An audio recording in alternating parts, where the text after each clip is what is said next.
Hi again everyone, great to see so many of you are watching the video still and joining in with the reading. Nice to see some messages on Seesaw as well, and I hope you are enjoying these books just as much as I am enjoying reading them to you.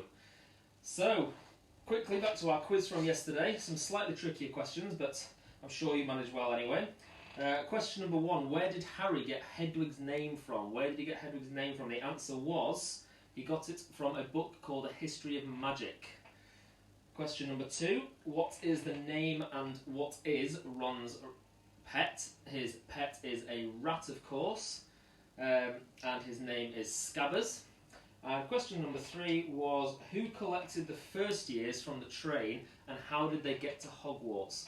The answer to that question was, of course, Hagrid. Hagrid collected them from the train and they got to Hogwarts on a fleet of little boats. Right, today we are reading chapter 7 and chapter 8, hopefully, because they're quite short chapters. Excuse me, but I've got a little bit of a sore throat, so if I start coughing, I do apologise, but I've got a drink here ready for me for when I do. As always, there will be a few questions at the end. I might do, since we're doing 2 chapters, I might do a few more questions, but we'll see how we get there. Okay, chapter 7, the sorting hat. Okay. The door swung open at once. A tall, black-haired witch in emerald green robes stood there. She had a very stern face, and Harry's first thought was that this was someone not to cross. "The first years, Professor McGonagall," said Hagrid. "Thank you, Hagrid. I will take them from here." She pulled the door wide. The entrance hall was so big you could have fitted the whole of the Dursleys' house in it. The stone walls were lit with the flaming torches like the ones at Gringotts. The ceiling was too high to make out, and a magnificent marble staircase facing them led up to the upper floors. They followed Professor McGonagall across the flagstone floor. Harry could hear the drone of hundreds of voices from the doorway to the right. The rest of the school must already be here, but Professor McGonagall showed the first years into a small, empty chamber off the hall.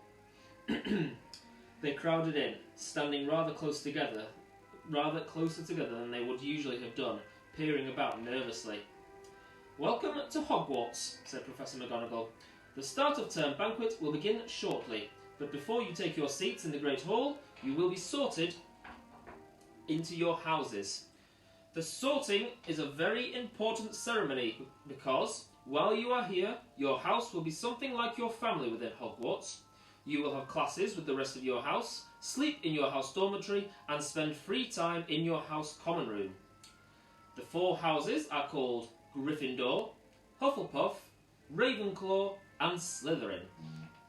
Each house has its own noble history, and each has produced outstanding witches and wizards. While you are at Hogwarts, your triumphs will earn you house points, while any rule breaking will lose house points. At the end of the year, the house with the most points is awarded the House Cup, a great honour. I hope each of you will be a credit to whichever house becomes yours. The sorting ceremony will take place in a few minutes in front of the rest of the school. I suggest you all smarten yourselves up as much as you can while you are waiting." Her eyes lingered for a moment on Neville's cloak, which was fastened under his ear, and on Ron's smudged nose. Harry nervously tried to flatten his hair. "I shall return when we are ready for you," said Professor McGonagall. "Please wait quietly." She left the chamber. Harry swallowed. How exactly do they sort us into houses?" he asked Ron. "Some sort of test, I think. Fred said it hurts a lot, but I think he was joking." Harry's heart gave a horrible jolt. A test? In front of the whole school? But he didn't know any magic yet. What on earth would he have to do? He hadn't expected something like this the moment they arrived. He looked around anxiously and saw that everyone else looked terrified too. No one was talking much except Hermione Granger, who was whispering very fast about all the spells she'd learned and wondered which one she'd need. Harry tried hard not to listen to her. He'd never been more nervous. Never. Not even when he'd had to take a school report home to the Dursleys, saying that he'd somehow turned his teacher's wig blue. He kept his eyes fixed on the door. Any second now, Professor McGonagall would come back and lead him to his doom. Then something happened which made him jump about a foot in the air. Several people behind him screamed. "What the?" he gasped. So did the people around him. About 20 ghosts had just streamed through the back wall. Pearly white and slightly transparent, they glided across the room, talking to each other, and hardly glancing at the first years. They seemed to be arguing. What looked like a fat little monk was saying, "Forgive and forget, I say. We ought to give him a second chance. My dear Friar, haven't we given Peeves all the chances he deserves? He gives us all a bad name, and you know he's not really even a ghost. I say, sorry, I've read that really badly. My dear Friar, haven't we given Peeves all the chances he deserves? He gives us all a bad name, you know. He's not even really a ghost, I say. What are you all doing here?" A ghost wearing a ruff and tights had suddenly noticed the first years. Nobody answered. "New students," said the fat friar, smiling around at them. "About to be sorted, I suppose?" A few people nodded mutely. "Hope to see you in Hufflepuff," said the friar. "My old house, you know." "Move along now," said a sharp voice. "The sorting ceremony is about to start." Professor McGonagall had returned. One by one, the ghosts floated away through the opposite wall. "Now, form a line," Professor McGonagall told the first years, "and follow me." Feeling oddly as though his legs had turned to lead, Harry got into the line behind a boy with sandy hair, with Ron behind him, and they walked out into the chamber, back across the hall and through a pair of double doors into the Great Hall. Harry had never imagined such a strange and splendid place. It was lit by thousands and thousands of candles, which were floating in mid-air over the 4 long tables where the rest of the students were sitting. These tables were laid with glittering golden plates and goblets. At the top of the hall was another long table where the teachers were sitting. Professor McGonagall led the first years up here, so that they came to a halt in a line facing the other students, with the teachers behind them. The hundreds of faces staring at them looked like pale lanterns in the flickering candlelight. Dotted here and there among the students, the ghosts shone misty silver. Mainly to avoid the staring eyes, Harry looked upwards and saw a velvety black ceiling dotted with stars. He heard Hermione whisper, "It's bewitched to look like the sky outside. I read about it in Hogwarts, a history." It was hard to believe there was a ceiling there at all, and that the Great Hall didn't simply open onto the heavens. Harry quickly looked down again as Professor McGonagall silently placed a 4-legged stool in front of the first years. On the top of the stool, she put a pointed wizard's hat. This hat was patched and frayed and extremely dirty. Aunt Petunia wouldn't have let it in the house. Maybe they had to try and get a rabbit out of it, Harry thought wildly. That seemed the sort of thing. Noticing that everyone in the hall was now staring at the hat, he stared at it too. For a few seconds, there was complete silence. Then, the hat twitched. A rip near the brim opened wide like a mouth, and the hat began to sing. "Oh, you may not think I'm pretty, but don't judge on what you see. I'll eat myself if you can find a smarter hat than me. You can keep your bowlers black, your top hat sleek and tall, for I'm the Hogwarts sorting hat, and I can cap them all. There's nothing hidden in your head the sorting hat can't see, so try me on and I will tell you where you ought to be. You might belong in Gryffindor, where dwell the brave of heart. Their daring, nerve and chivalry set Gryffindor apart. You might belong in Hufflepuff, where they are just and loyal. These patient Hufflepuffs are true and unafraid of toil. Or yet in wise old Ravenclaw, if you're a ready mind, where those of wit and learning will always find their kind. Or perhaps in Slytherin, you'll make your real friends. Those cunning folk use any means to achieve their ends. So put me on, don't be afraid, and don't get in a flap. You're in safe hands, though I have none, for I'm a thinking cap." The whole school burst into applause as the hat finished its song. It bowed to each of the 4 tables and then became quite still again. "So, we've just got to try on the hat," Ron whispered to Harry. "I'll kill Fred. He was going on about wrestling a troll." Harry smiled weakly. Yes, trying on the hat was a lot better than having to do a spell, but he did wish he didn't have to try it. They could have tried it on without everyone watching. The hat seemed to be asking rather a lot. Harry didn't feel brave or quick-witted or any of it at the moment. If only the hat had mentioned a house for people who felt a bit queasy.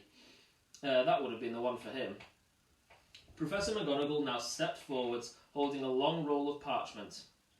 When I call your name, you will put on the hat and sit on the stool to be sorted, she said. Abbott, Hannah. A pink-faced girl with blonde pigtails stumbled out of line, put on the hat, which fell right over her eyes, and sat down. A moment's pause. Hufflepuff! Shouted the hat. The table on the right cheered and clapped as Hannah went to sit down at the Hufflepuff table. Harry saw the ghost of the fat friar waving merrily at her. Bones, Susan. Hufflepuff! Shouted the hat again, and Susan scuttled off to sit next to Hannah. Boot, Terry. Ravenclaw! The table second from the left clapped. This time, several Ravenclaws stood up to shake hands with Terry as he joined them. Brocklehurst, Mandy, went to Ravenclaw too, but Brown, Lavender, became the first new Gryffindor, and the table on the far left exploded with cheers. Harry could see Ron's twin brothers catcalling. Bulstrode, Millicent, then became a Slytherin. Perhaps it was Harry's imagination. After all, he'd heard about Slytherin, but he thought they looked an unpleasant lot. He was starting to feel definitely sick now. He remembered being picked for teams during sports team at his old school. He had always been last to be chosen, not because he was no good, but because no one wanted Dudley to think they liked him. Finch, Fletchley, Justin. Hufflepuff! Sometimes Harry noticed that the hat shouted out the house at once, but others it took a little while to decide. Finnegan, Seamus. The sandy-haired boy next to Harry in line sat on the stool for almost a whole minute before the hat declared him a Gryffindor. Granger, Hermione. Hermione almost ran to the stool and jammed the hat eagerly on her head. Gryffindor! Shouted the hat. Ron groaned. A horrible thought struck Harry, as horrible thoughts always do when you're very nervous. What if he wasn't chosen at all? What if he just sat there with the hat over his eyes for ages until Professor McGonagall jerked it off his head and said there had obviously been a mistake and he'd better get back on the train? When Neville Longbottom, the boy who kept losing his toad, was called, he fell over on his way to the stool. The hat took a long time to decide with Neville. When it finally shouted, Gryffindor! Neville ran off still wearing it, and had to jog back amidst gales of laughter to give it to McDougal Morag. Malfoy swaggered forward when his name was called, and got his wish at once. The hat had barely touched his head when it screamed, Slytherin! Malfoy went to join his friends, Crabbe and Goyle, looking pleased with himself. There weren't many people left now. Moon, Not, Parkinson, then a pair of twin girls, Patil and Patil, then Perkins, Sally-Ann, and then at last, Potter, Harry.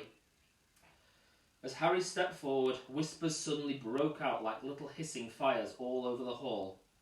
Potter, did she say? The Harry Potter? The last thing Harry saw before the hat dropped over his eyes was the hall full of people craning to get a good look at him. Next second, he was looking at the black inside of the hat. He waited. Said a small voice in his ear. Difficult, very difficult. Plenty of courage, I see. Not a bad mind either. There's talent. Oh my goodness, yes. And a nice thirst to prove yourself. Now, that's interesting. So, where shall I put you?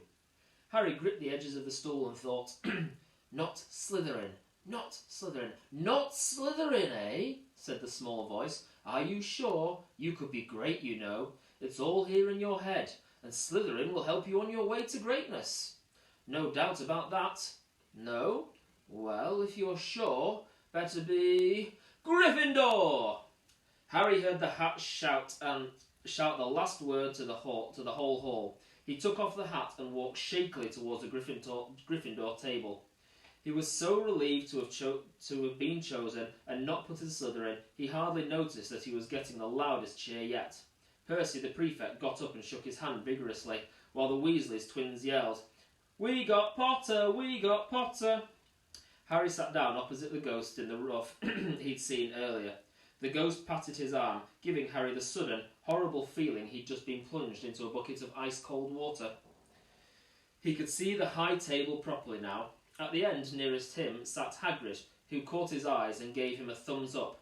Harry grinned back, and there, in the centre of the high table, in a large gold chair, sat Albus Dumbledore. Harry recognised him at once from the card he'd got out of the chocolate frog on the train. Dumbledore's silver hair was the only thing in the whole hall that was shone as brightly as the ghost's. Harry spotted Professor Quirrell too, the nervous young man from the Leaky Cauldron. He was looking very peculiar in a large purple turban, and now there were only 3 people left to be sorted. "Turpin, Lisa," became Ravenclaw, and then it was Ron's turn. He was pale green by now. Harry crossed his fingers under the table, and a second later the hat had shouted, "Gryffindor!" Harry clapped loudly with the rest as Ron collapsed into the chair next to him. "Well done, Ron, excellent," said Percy Weasley pompously across Harry, as Zabini Blaze was made a Slytherin. Professor McGonagall rolled up her scroll and took the sorting hat away. Harry looked down at his empty gold plate. He had only just realised how hungry he was. The pumpkin pasties seemed ages ago. Albus Dumbledore had got to his feet. He was beaming at the students, his arms wide open, as if nothing could have pleased him more than to see them all there. "Welcome," he said. "Welcome to a new year at Hogwarts. Before we begin our banquet, I would like to say a few words. And here they are. Nitwit, Blubber, Oddment, Tweak. Thank you." He sat back down. Everybody clapped and cheered. Harry didn't know whether to laugh or not. "Is he a bit mad?" he asked Percy, uncertainly. "Mad?" said Angry airily. "He's a genius, best wizard in the world. But he is a bit mad, yes. Potatoes, Harry?" Harry's mouth fell open. The dishes in front of him were now piled with food. He had never seen so many things he liked to eat on one table. Roast beef, roast chicken, pork chops and lamb chops, sausages, bacon and steak, boiled potatoes, roast potatoes, chips, Yorkshire pudding, peas, carrots, gravy, ketchup and, for some strange reason, mint humbugs. The Dursleys had never exactly starved Harry, but he'd never been allowed to eat as much as he liked. Dudley had always taken anything that Harry really wanted, even if it made him sick. Harry piled his plate with a bit of everything except the humbugs and began to eat. It was all delicious. "That does look good," said the ghost in the rough sadly, watching Harry cut up his steak. "Can't you—" "I haven't eaten for nearly 500 years, said the ghost. "I don't need to, of course, but one does miss it. I don't think I've introduced myself. Sir Nicholas de Pimsey Porpington, at your service, resident ghost of Gryffindor Tower." "I know who you are," said Ron suddenly. "My brother's told me about you. You're Nearly Headless Nick." "I would prefer you call me to call me Sir Nicholas de Mimsey," the ghost began stiffly, but sandy-haired Seamus Finnegan interrupted. "Nearly headless? How can you be nearly headless?" Sir Nicholas looked extremely miffed, as if their little chat wasn't going at all the way he wanted. "Like this," he said irritably. He seized his left ear and pulled. His whole head swung off his neck and fell onto his shoulders as if it was at a hinge. Someone had obviously tried to behead him, but not done it properly. Looking pleased at the stunned looks on their faces, Nearly Headless Nick flipped his head back onto his neck, coughed and said, "So, new Gryffindors, I hope you're going to help us win the house championship this year. Gryffindor have never gone so long without winning. Slytherin have got the cup 6 years in a row. The bloody Baron's becoming almost unbearable. He's the Slytherin ghost." Harry looked over at the Slytherin table and saw a horrible ghost sitting there, with blank, staring eyes, a gaunt face, and robes stained with silver blood. He was right next to Malfoy who, Harry was pleased to see, didn't look too pleased with the seating arrangements. "How did he get covered in blood?" asked Seamus with great interest. "I never asked," said Nearly Headless Nick delicately. When everyone had eaten as much as they could, the remains of the food faded from the plates, leaving them sparkling clean as before. A moment later, the puddings appeared. Blocks of ice cream in every flavour you could think of. Apple pies, excuse me, treacle tarts, chocolate eclairs and jam donuts, trifles, strawberries, jelly, rice pudding. As Harry helped himself to a treacle tart, the talk turned to their families. "I'm half and half," said Seamus. "Me dad's a muggle. Mum didn't tell him she was a witch till after they were married. Bit of a nasty shock for him." The others laughed. "What about you, Neville?" said Ron. "Well, my gran brought me up, and she's a witch," said Neville. "But the family thought I was a muggle for ages. My great-uncle Algy kept trying to catch me off my guard and forced some magic out of me. He pushed me off the end of a Blackpool pier once. I nearly drowned. But nothing happened until I was 8. Great-uncle Algy came round for tea, and he was hanging me out of an upstairs window by my ankles when my great-auntie Enid offered him a meringue, and he accidentally let go. But I bounced all the way down the garden and into the road. They were all really pleased. Gran was crying. She was so happy. And you should have seen their faces when I got in here. They thought I might not be magic enough to come, you see. Great-uncle Algy was so pleased, he bought me my toad." On Harry's other side, Percy, Weasley and Hermione were talking about lessons. "I do hope they start straight away. There's so much to learn. I'm particularly interested in transfiguration, you know, turning something into something else. Of course, it's supposed to be very difficult. You'll be starting small, just matches into needles and that sort of thing." Harry, who was starting to feel warm and sleepy, looked up at the high table again. Hagrid was drinking deeply from his goblet. Professor McGonagall was talking to Professor Dumbledore. Professor Quirrell, in his absurd turban, was talking to a teacher with greasy black hair, a hooked nose and sallow skin. It happened very suddenly. The hook-nosed teacher looked past Quirrell's turban straight into Harry's eyes, and a sharp, hot pain shot across the scar on Harry's forehead. "Ouch!" Harry clapped a hand to his forehead. What is it?" asked Percy. Nothing." The pain had gone as quickly as it had come. Harder to shake off was the feeling Harry had got from the teacher's look, a feeling that he didn't like Harry at all. "Who's that teacher talking to Professor Quirrell?" he asked Percy. "Oh, you know Quirrell already, do you? No wonder he's looking so nervous. That's Professor Snape. He teaches potions, but he doesn't want to. Everyone knows he's after Quirrell's job. Knows an awful lot about the dark arts, Snape." Harry watched Snape for a while, but Snape didn't look at him again. At last, the puddings too disappeared, and Professor Dumbledore got to his feet again. The hall fell silent. "Just a few more words now we are all fed and watered. I have a few start-of-term notices to give you.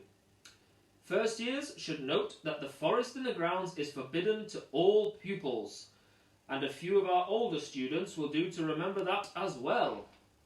Dumbledore's twinkling eyes flashed in the direction of the Weasley twins.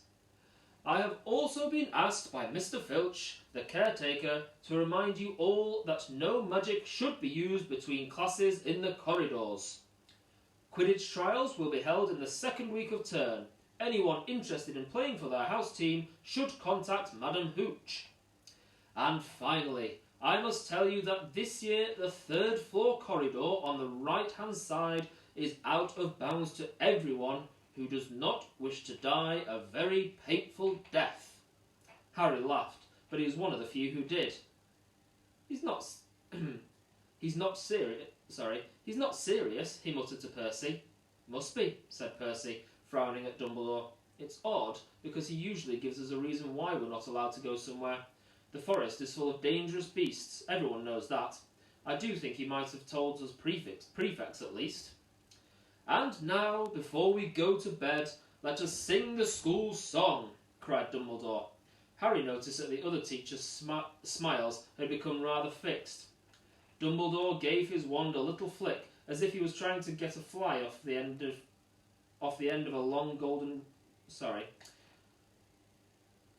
Dumbledore gave his wand a little flick, as if he was trying to get a fly off the end, and a long golden ribbon flew out of it, which rose high above the tables and twisted itself snake-like into words. "Everyone pick their favourite tune," said Dumbledore, "and off we go." And the school bellowed. "Hogwarts, Hogwarts, hoggy-warty Hogwarts, teach us something, please. Whether we be old and bald, or young with scabby knees, our heads could do with filling with some interesting stuff, for now they're bare and full of air, dead flies and bits of fluff. So teach us things worth knowing, bring back what we've forgotten. Just do your best, we'll do the rest, and learn until our brains are rot." Everybody finished the song at different times. At last, only the Weasley twins were left, singing along to a very slow funeral march. Dumbledore conducted their last few lines with his wand, and when they had finished, he was one of those who clapped loudest. "Ah, music," he said, wiping his eyes. "A magic beyond all we do here. And now, bedtime. Off you trot." The Gryffindor first years followed Percy through the chattering crowds, out of the great hall and up to the marble staircase.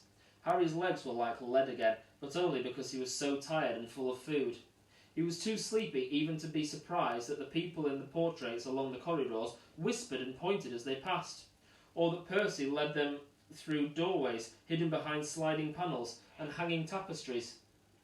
They climbed more staircases, yawning and dragging their feet, and Harry just wondered how much further they had to go when they came to a sudden halt.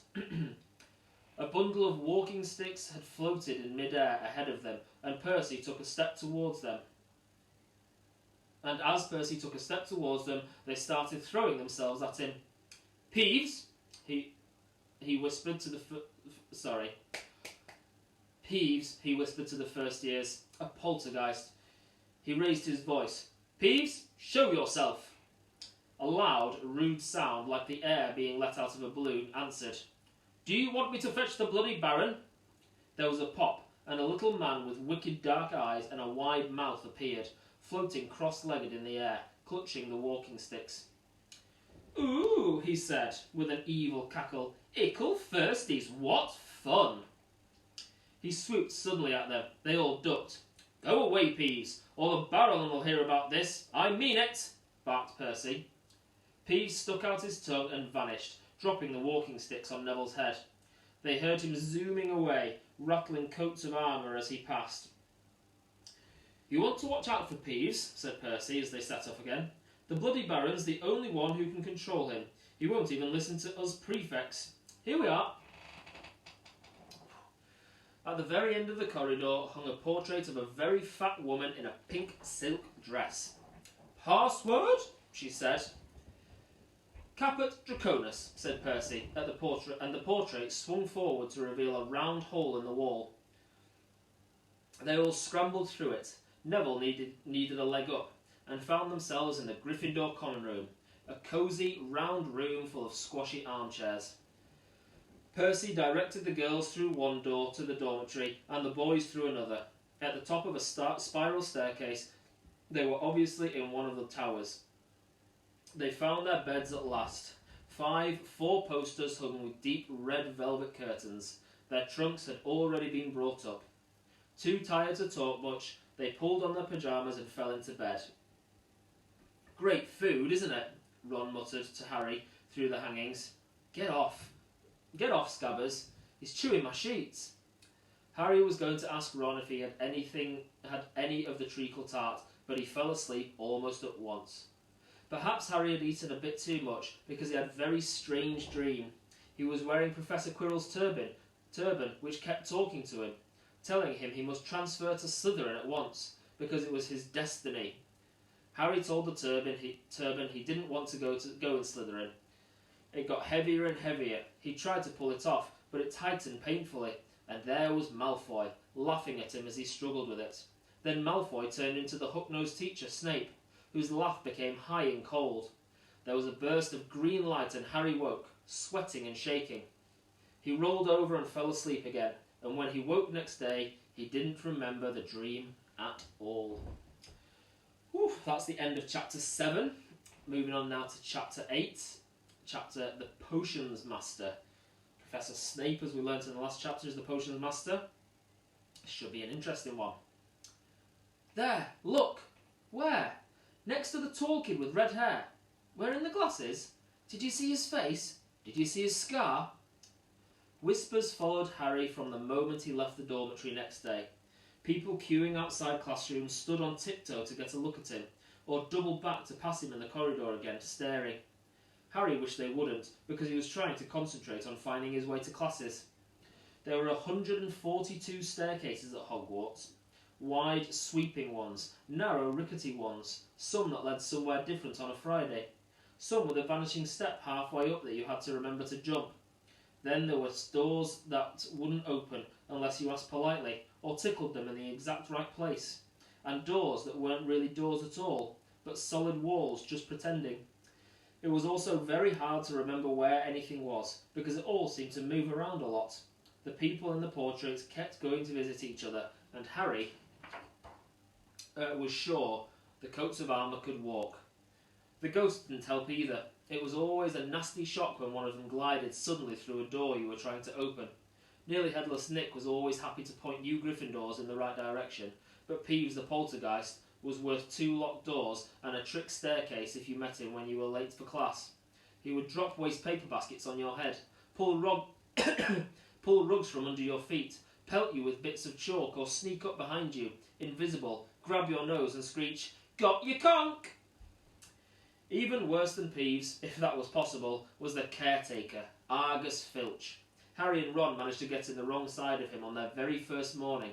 Filch found them trying to force their way through a door, which unluckily turned out to be the entrance to the out-of-bounds corridor on the 3rd floor. He wouldn't believe they were lost, was sure they were trying to break into it on purpose, and was threatening to lock them in the dungeons when they were rescued by Professor Quirrell, who was passing. Filch owned a cat called Mrs. Norris, a scrawny, dusty-coloured creature with bulging, lamp-like eyes just like Filch's.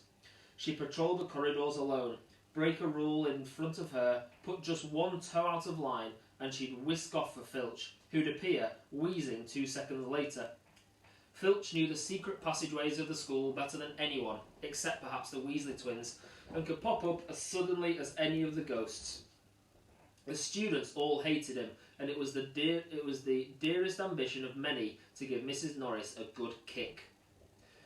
And then, once you had managed to find them, there were the lessons themselves. There was a lot more to magic, as Harry quickly found out, than waving your wand and saying a few funny words. They had to study the night skies around through their telescopes every Wednesday at midnight and learn the names of different stars and the movements of the planets. 3 times a week they went out into the greenhouse behind the castle to study herbology with a dumpy little witch called Professor Sprout, where they learned how to take care of all the strange plants and fungi and found out what they were used for.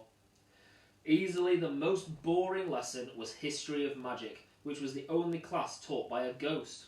Professor Binns had been very old indeed when he'd fallen asleep in front of the staff room fire and got up next morning to teach, leaving his body behind him. Binns droned on and on while they scribbled down names and dates and got Emmerich the Evil and Ulrich the Oddball mixed up. Professor Flitwick, the charms teacher, was a tiny little wizard who had to stand on a pile of books to see over his desk. At the start of their first lesson, he took the register, and when he reached Harry's name, he gave an excited squeak and toppled out of sight. Professor McGonagall was again different. Harry had been quite right to think she wasn't a teacher to cross. Strict and clever, she gave them a talking to the moment they had sat down in her first class. Transfiguration is some of the most complex and dangerous magic you will learn at Hogwarts, she said. Anyone messing around in my class will leave and not come back. You have been warned. Then she changed her desk into a pig and back again. They were all very impressed and couldn't wait to get started, but soon realised they weren't going to be changing the furniture into animals for a long time. After making a lot of complicated notes, they were each given a match and started trying to turn it into a needle. By the end of the lesson, only Hermione Granger had made any difference to her match. Professor McGonagall showed the class how it had gone all silver and pointy and gave Hermione a rare smile. The class everyone had really been looking forward to was Defence Against the Dark Arts, but Quirrell's lessons turned out to be a bit of a joke. His classroom smelled strongly of garlic, which everyone said was to ward off vampire he'd met in Romania and was afraid would be coming back to get him one of these days. His turban, he told them, had been given to him by an African prince as a thank you for getting rid of a troublesome zombie, but they weren't sure they believed his story. For one thing, when Seamus Finnegan asked eagerly to hear how Quirrell had fought off the zombie, Quirrell went pink and started talking about the weather. For another, they had noticed that a funny smell hung around the turban, and the Weasley twins insisted that it was stuffed full of garlic as well, so that Quirrell was protected wherever he went. Harry was relieved to find out that he wasn't miles behind everyone else. Lots of people had come from Muggle families and, like him, hadn't had any idea that they were witches and wizards. There was so much to learn that even people like Ron didn't have much of a head start. Friday was an important day for Harry and Ron. They finally managed to find their way down to the Great Hall for breakfast without getting lost once. "What have we got today?" Harry asked Ron as he poured sugar on his porridge. "Double potions with the Slytherins," said Ron. "Snape's head of Slytherin House. They say he always favours them. We'll be able to see if it's true." "Wish McGonagall favoured us," said Harry. Professor McGonagall was head of Gryffindor House, but it hadn't stopped her giving them a huge pile of homework the day before. Just then, the post arrived. Harry had got used to this by now, but it had given him a bit of a shock on the first morning when about 100 owls had suddenly streamed into the Great Hall during breakfast, circling the tables until they saw their owners, and dropping letters and packages onto their laps. Hedwig hadn't brought Harry anything so far.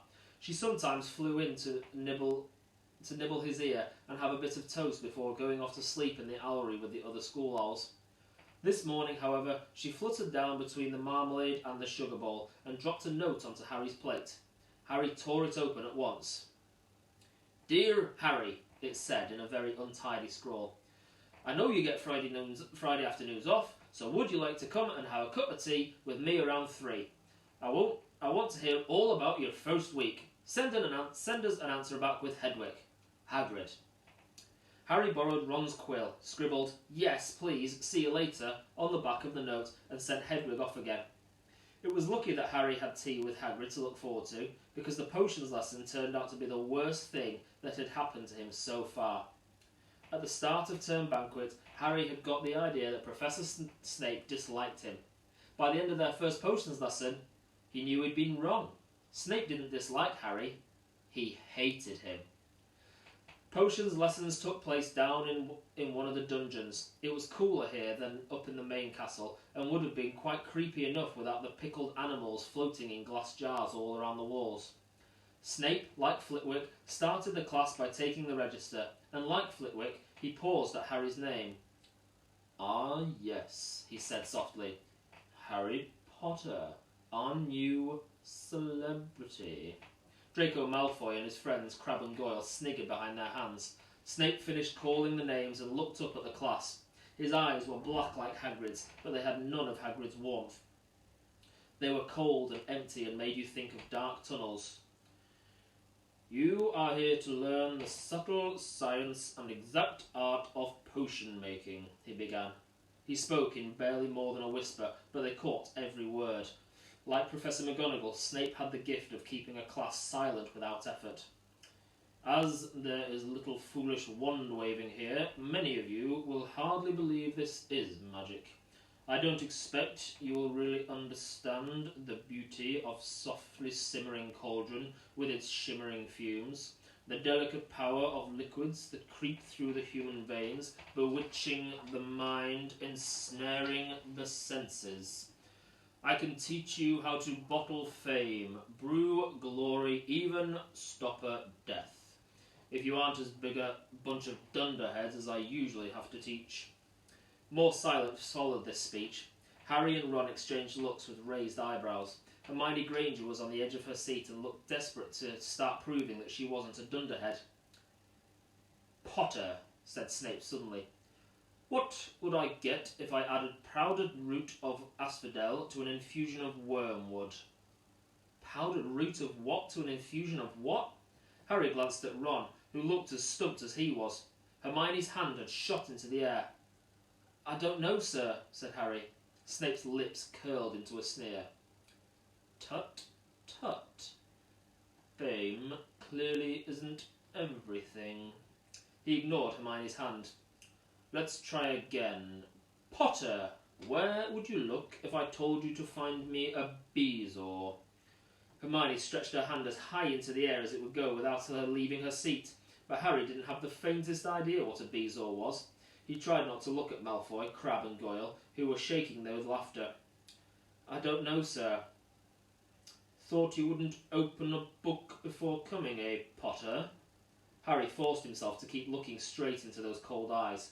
He had looked through his books at the Dursleys, but did Snape expect him to remember everything in 1,000 magical herbs and fungi? Snape was still ignoring Hermione's quivering hand.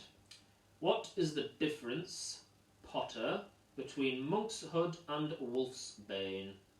At this, Hermione stood up, her hands stretching towards the dungeon ceiling. "I don't know," said Harry quietly.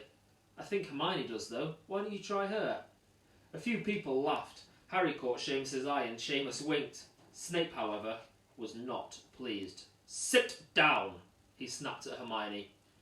"For your information, Potter, asphodel and wormwood make a sleeping potion so powerful it is known as the Draught of Living Death. A bezoar is a stone taken from the stomach of a goat, and it will save you from most potions. As for Monk's Hood and Wolfsbane, they are the same plant, which also goes by the name of aconite." "Well, why aren't you copying that down?"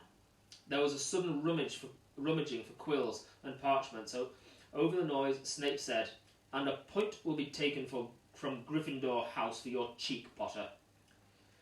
Things didn't improve for the Gryffindors as the potion lesson continued. Snape put them all into pairs and set them to mixing up a simple potion to cure boils. He swept around in his long black cloak, watching them weigh dried nettles and crush snake fangs, criticising almost everyone except Malfoy, whom he seemed to like. He was just telling everyone to look at the perfect way Malfoy had stewed his horned slugs when clouds of acid green smoke and a loud hissing filled the dungeon. Neville had somehow managed to melt Seamus's cauldron into a twisted blob on their potions, and their potion was seeping across the stone floor, burning holes in people's shoes. Within seconds, the whole class was standing on their stools while Neville, who had been drenched in the potion when the cauldron collapsed, moaned in pain as angry red boils sprang up all over his arms and legs. "Idiot boy!" snarled Snape, clearing the spilled potion away with one wave of his wand.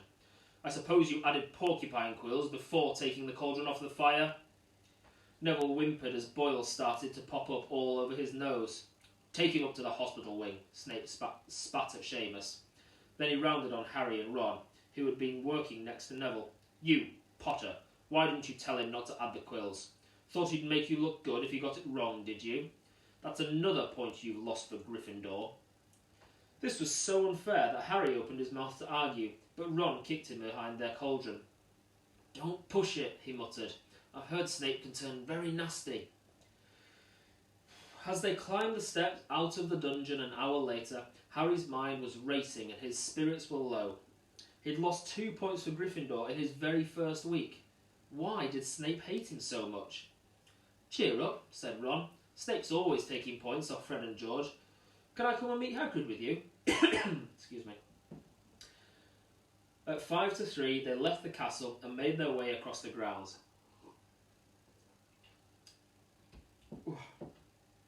Hagrid lived in a small wooden house on the edge of the forbidden forest.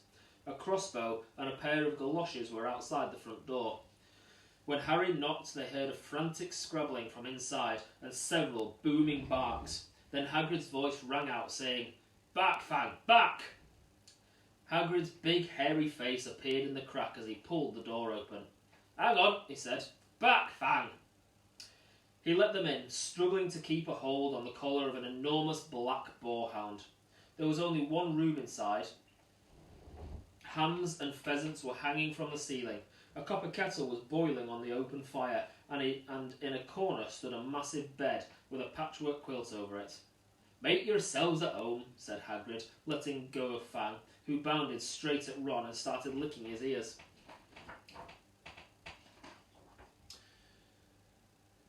Like Hagrid, Fang was clearly not as fierce as he looked. This is Ron," Harry told Hagrid, who was pouring boiling water into a large teapot and putting rock cakes onto a pile. "Another Weasley, eh?" said Hagrid, glancing at Ron's freckles. "I've spent half my life chasing your twin brothers away from the forest." The rock cakes almost broke their teeth, but Harry and Ron pretended to be enjoying them, as they told Hagrid all about their first lessons. Fang rested his head on Harry's knee and drooled all over his robes.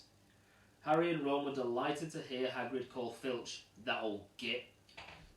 And as for that cat, Mrs. Norris, I'd like to introduce her to Fang sometime. Do you know, every time I go up to the school, she follows me everywhere. Can't get rid of her. Filch puts her up to it. Harry told Hagrid about Snape's lesson. Hagrid, like Ron, told Harry not to worry about it, that Snape liked hardly any of the students. "But he seemed to really hate me." "Rubbish," said Hagrid. "Why should he?" Yet Harry couldn't help thinking that Hagrid didn't quite meet his eye when he said that. "How's your brother Charlie?" Hagrid asked Ron. "I liked him a lot. Great with animals." Harry wondered if Hagrid had changed the subject on purpose, while Ron told Hagrid all about Charlie's work with the dragons. Harry picked up a piece of paper that was laying on the table under the tea cosy. It was a cutting from the Daily Prophet. Gringotts break-in. Latest. Investigations continue into the break-in at Gringotts on the 31st of July, widely believed to be the work of dark wizards or witches unknown.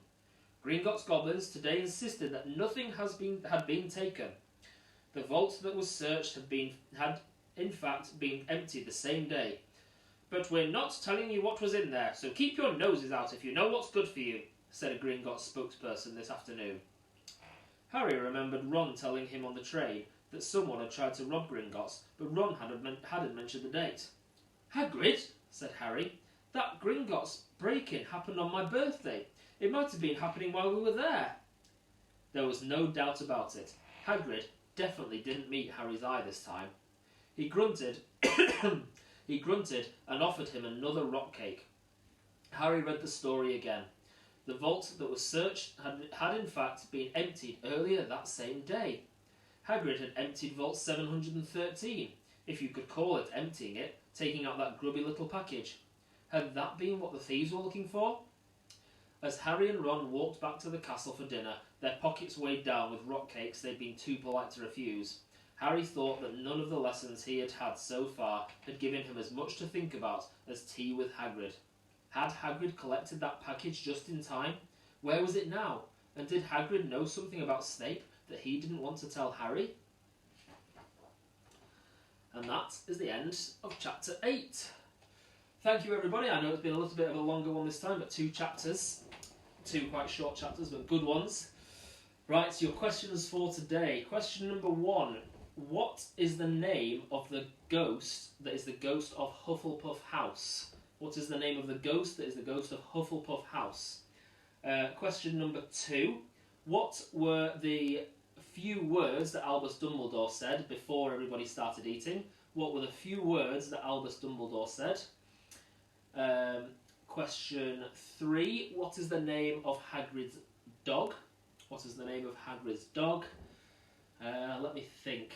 And question number 4. What is the name of the poltergeist that lives at Hogwarts and occasionally throws chalk at people and sends them in the wrong direction? Thank you again for listening. Hopefully get to see you all soon. In the meantime, keep listening, keep reading, and stay safe. Bye-bye.